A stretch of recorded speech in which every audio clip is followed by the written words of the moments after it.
So Lottie, it's great to be here with you today. I'll just do some quick introductions so everyone knows, I guess. So I'm Matt Franks, Group Director of Events at DRPG, and I've got the very privileged position of being able to talk to Lottie Summers today, who is Events Manager at Action for Children.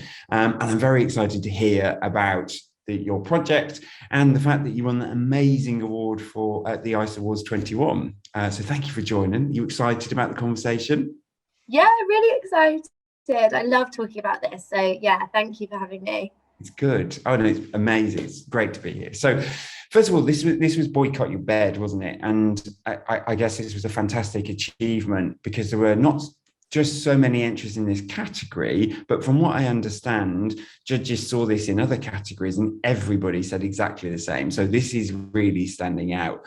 And this particular category was Best Pivot. And I think in a world of change, we saw so many resourceful projects and so much innovation, it made it really, really difficult.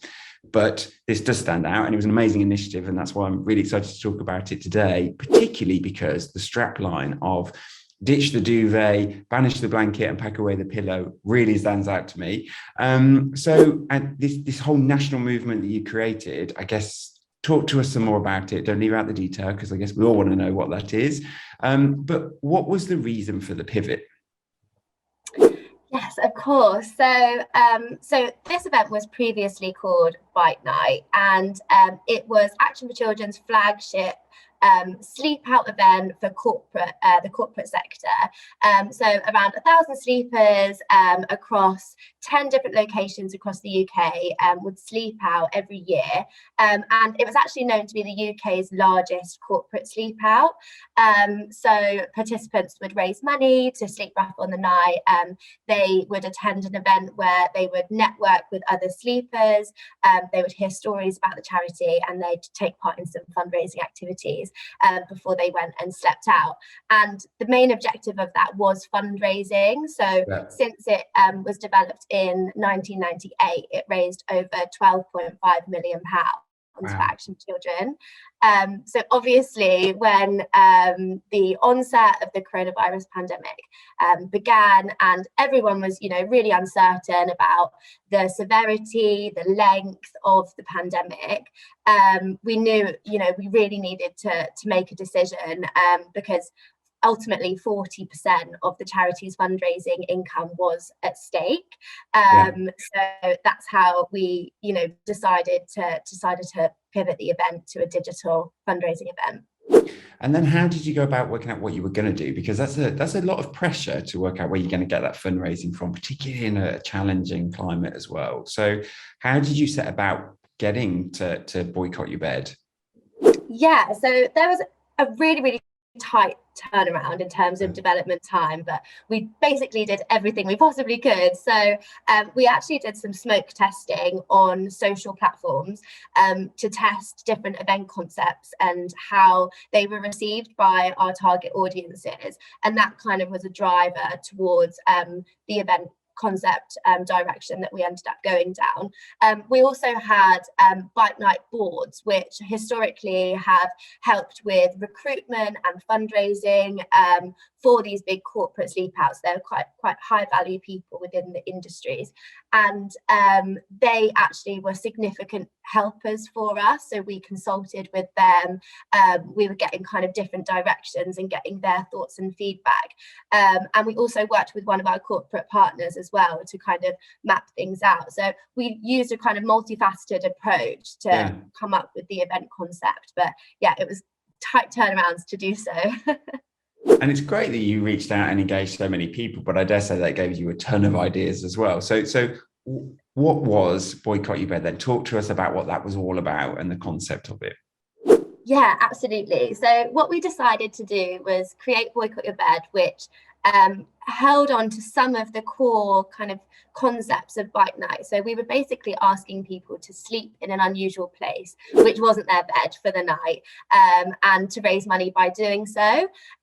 But we knew that we wanted to kind of retain our previous participants of Byte Night that we've historically had, retained that support from the Byte Night boards, but we also wanted to tap into a new audience and kind of test an event in the mass market space. So we developed Boycott Your Bed, which was much more kind of family focused than corporate focused, which we had previously done. So we wanted to kind of make things really family friendly. So I'll go into more, I'm sure, later about what it actually was on the night, but we had loads of activities for kids, and we had, you know, really fun fundraising ideas all in the kind of run up to the night itself. So what was that then? I guess let's talk about, first of all, the excitement. So you built this campaign. How did you get people signed up to it? How did you create that excitement? Yeah, so again, this was quite a multifaceted approach that we took. There was a lot of noise in the market, as you say, at the time, especially with lots of kind of virtual events coming through. So we did kind of go out to our warm supporters through these Byte Night boards. We also, we emailed our people that regularly give to Action for Children, people that have attended events like this in the past, and really kind of had phone calls with those people and tried to engage them. But then in terms of attracting a new audience, we ran a digital campaign across paid digital and organic social media. And that actually contributed to 39% of our total registrations. So that was really, really effective. We also ran a nationwide media campaign. So we had 85 pieces of coverage across the media, which also resulted in 12.2 million opportunities to see. So that's amazing for our brand awareness as well as kind of registrations. We had really great celebrity buy-in for the event. So through our kind of warm celebrity supporters. So we had people like Pixie Lott, Aurea Duba, Ed Byrne, Jessica Hines, amazing people. And that had a really an impact on our engagement as well. People were really keen to kind of see content from them coming through. Then when people registered, we gathered information from them in terms of insight into kind of content that they would engage with. So what their fundraising target would be, who they're sleeping out with, for example. And then we placed them onto kind of tailored, specific, ongoing email journeys according to kind of what content we thought they would engage with. And we also used SMS messaging to kind of contact them and engage them in that way as well. And our communications plan actually overall received 2 Dotties Awards, which were for most advanced automation and most inspiring not-for-profit campaign. So throughout the kind of process, that was a really, really effective tool for us. This is a multi-award winning project. Congratulations, it's brilliant. And I love the whole thing about how you personalize the comms, because I think that just really helps get people on board. So around that then, once people have signed up to it, how did you create excitement with them? How did you support them with ideas for fundraising? Did you give them any direction on that kind of stuff? How did it work? Yeah, massively. So we were always coming up with fundraising ideas. We wanted to, as I say, really tailor them for the specific people. So we had corporate contacts that have come year on year, and they would do things like staff fundraising and kind of bigger pieces. But we also had really, really new people to the charity who wanted to kind of get involved with their kids and do something, do something fun with them. So we were coming up with ideas all the time and sharing them in the email journeys for them to really get involved and have a bit of fun with it as well. It was great for kids, I guess, as well. And it was August, which is a really nice time to be out, and not many people were traveling at that point, so exactly, perfect opportunity really. So let's talk about the big event then. How did all that play out? Yes, so on the day we delivered 4 hours of live stream entertainment. So it started with a family fun section. So there was things like a scavenger hunt and bedtime stories. And then we had kind of fun for the grown-ups in further was the evening. So there was a performance from Pick Lot, a trivia game with Ed Byrne. There was even a DJ set, which was really fun. So that was actually a mix of live and pre-recorded content. So we had hosts live in the studio, and we really wanted to create that sense of community kind of amongst the people that were sleeping out. So we held competitions and we ran them in real time and announced the winners in real time. We had a live chat function, so people were shouting out their friends and family who were sleeping out kind of elsewhere in the country. So we really kind of created that sense of community and fun. So yeah, it was really successful in that way, and people loved it. Right, it sounds absolutely brilliant. It's one to sign up for. And then what would you say were your biggest challenges in the planning of that and kind of reaching that point? So I think the biggest challenges were definitely the timelines that we had. You know, we really wanted to kind of pivot quickly and get in there because we knew it was, you know, there was a lot of noise in the market and we wanted to cut through it quickly.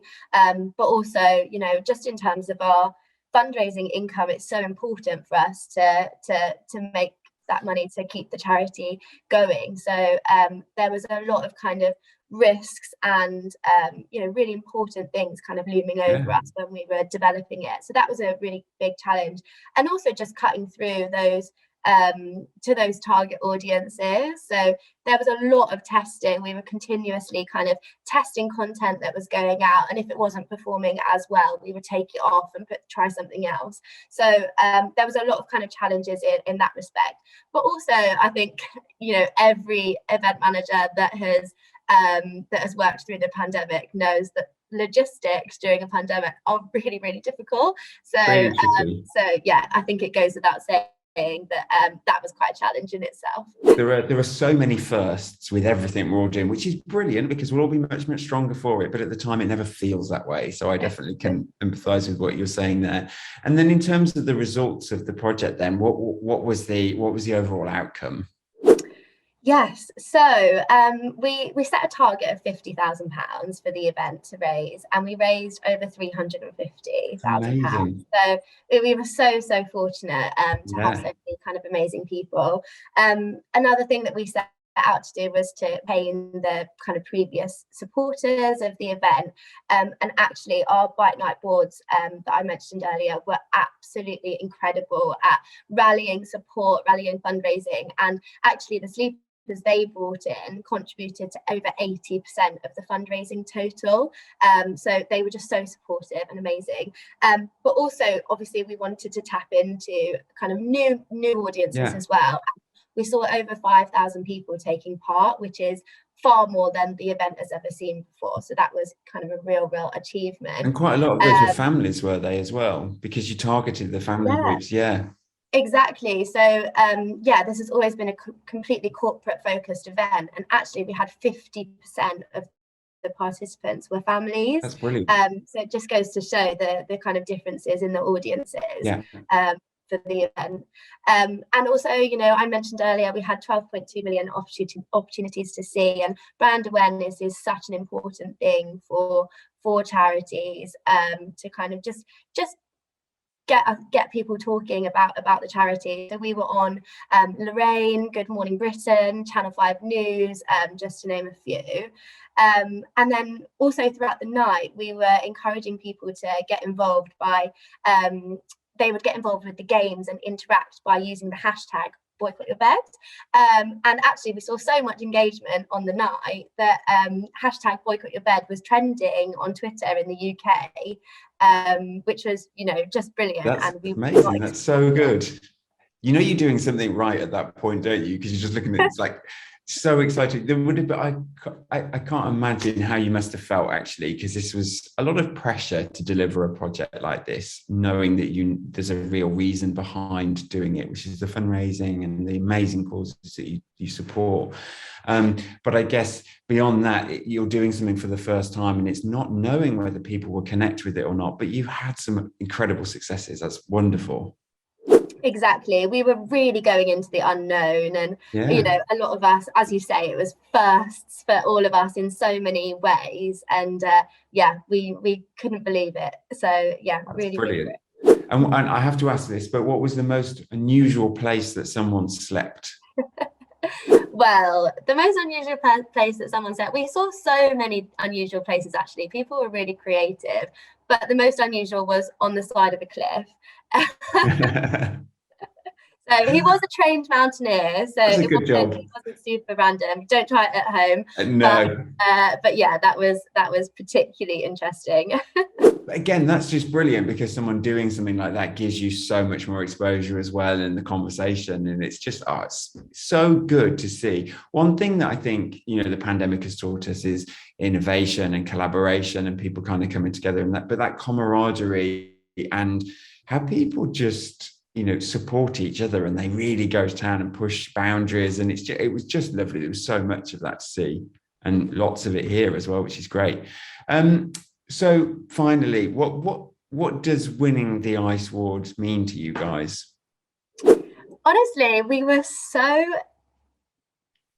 astounded, speechless, obviously, by the fact that we won it. I think, we were not expecting it at all. I think there were so many incredible contenders, and we were up against the likes of amazing kind of corporations, and we always tend to feel that in the charity sector we don't have the budgets and all the kind of exciting resources necessarily. So it was such an honor to be able to kind of see all of our hard work really, really pay off, and especially this year when everything's been so difficult for everyone. So it just felt like a real achievement to be able to kind of say that we won it. So yeah, it really meant a lot.